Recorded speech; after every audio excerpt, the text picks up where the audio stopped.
एक गुरु का शिष्य बहुत गहन ध्यान कर रहा था, लेकिन उसका ध्यान केंद्रित नहीं हो रहा था। उनका मन सदैव विचारों से भरा रहता था। उसने अपने दिमाग को खाली करने की बहुत कोशिश की, लेकिन उसकी सारी कोशिशें नाकाम रही। अंत में जब वह सब कुछ कर चुका, तब वह अपने गुरु के पास गया और बोला, गुरुदेव, मेरा मन हमेशा विचारों से भरा रहता है। मैं एक जगह ध्यान केंद्रित नहीं कर पाता। जब देखता हूं तो दूसरी चीज पर चला जाता हूं, फिर तीसरी और चौथी चीज करता हूं। मेरे दिमाग में हजारों विचार चलते रहते हैं और मुझे पता भी नहीं चलता कि ऐसा कब होता है। बहुत समय बाद मुझे एहसास होता है कि मैं क्या करने बैठा था और क्या सोच रहा था। हे गुरुदेव, मैं अपने दिमाग को विचारों से खाली करना चाहता हूं। मैं चाहता हूं कि मेरे मन में एक भी विचार न रहे। जब चाहूं तभी विचार उठना चाहिए। गुरु ने कहा कि किसी भी समस्या का समाधान तभी होता है जब हम समस्या की जड़ तक पहुंचते हैं, समस्या को ठीक से समझते हैं और जानते हैं।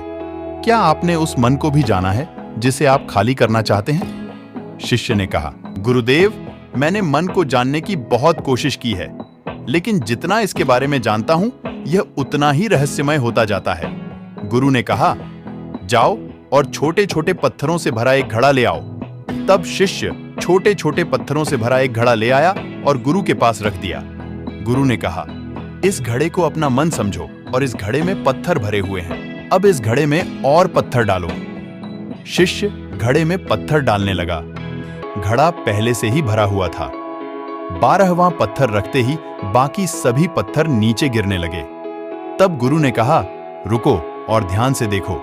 अब घड़े में कोई पत्थर तो नहीं आ रहे हैं, बल्कि वह नीचे गिर रही है, क्योंकि यह भर गया है। इसमें जो भी आ सकता था वह आ गया। अब और पत्थर नहीं आएंगे। यदि आप दूसरा पत्थर लगाना चाहते हैं तो पहले पत्थरों को बाहर निकालना होगा। शिष्य ने तुरंत कहा, गुरुदेव, मैं समझ गया कि आप क्या कहना चाहते हैं, कि हमें अपने दिमाग को विचारों से खाली कर लेना चाहिए। गुरु मुस्कुराए और गुरु ने कहा, पहले पूरी बात समझो और फिर दिमाग को खाली करो। गुरु ने कहा कि हमारा मन इस घड़े के बिल्कुल विपरीत है। तुम घड़े को पत्थरों से तो भर सकते हो, लेकिन मन को विचारों से नहीं भर पाओगे। मन हमेशा खाली रहता है। शिष्य ने कहा, गुरुदेव, मुझे कुछ समझ नहीं आ रहा है। अगर दिमाग हमेशा खाली रहता है तो हम उसे खाली करने की कोशिश क्यों करते रहते हैं? इसकी क्या जरूरत है? गुरु ने कहा, इस घड़े से एक एक करके सारे पत्थर निकालो। शिष्य ने वैसा ही किया और घड़े से एक एक पत्थर निकालता रहा और अंत में घड़ा खाली हो गया।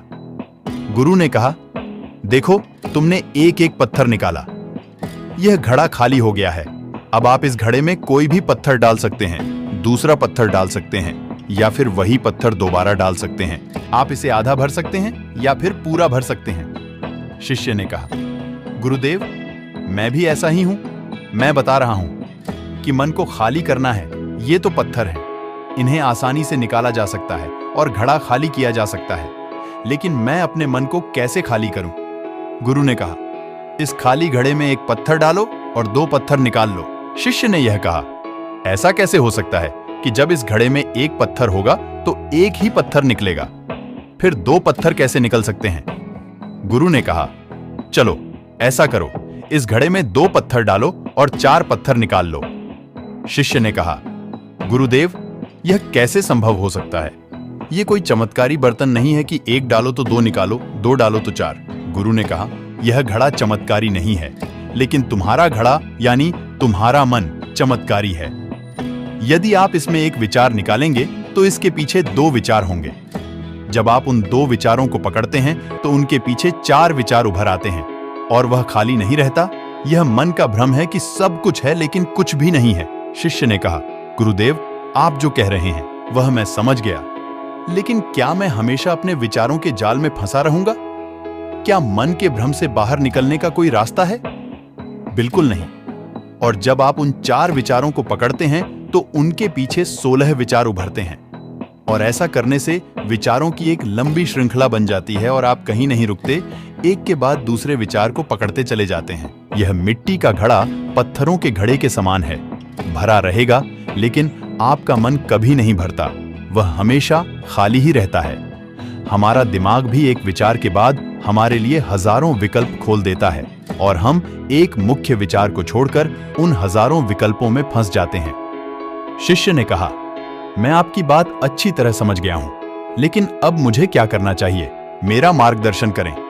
गुरु ने कहा, मन के जाल में मत उलझो, मन को खाली करने की कोशिश मत करो, अपना ध्यान इकट्ठा करो, एकाग्रता लाओ, जो भी कर रहे हो उसे अंतिम मानकर करो। ऐसे करो कि बाद में इसमें आपको कुछ भी करने की जरूरत नहीं है। और जब आप किसी दूसरे विचार पर काम करते हैं तो बस उसी पर काम करें, कोई दूसरा विचार नहीं।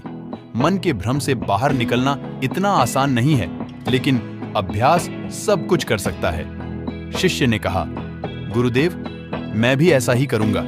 यह समझाने के लिए आपका बहुत बहुत धन्यवाद।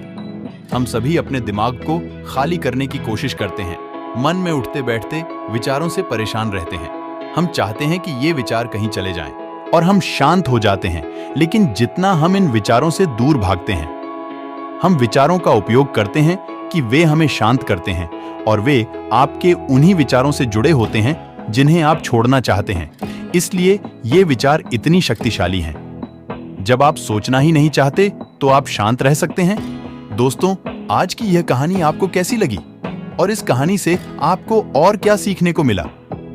कृपया यह भी हमें कमेंट करके बताएं। साथ ही अगर आपको ये कहानी पसंद आई और ये आपके लिए उपयोगी लगी तो इसे अपने दोस्तों के साथ जरूर शेयर करें।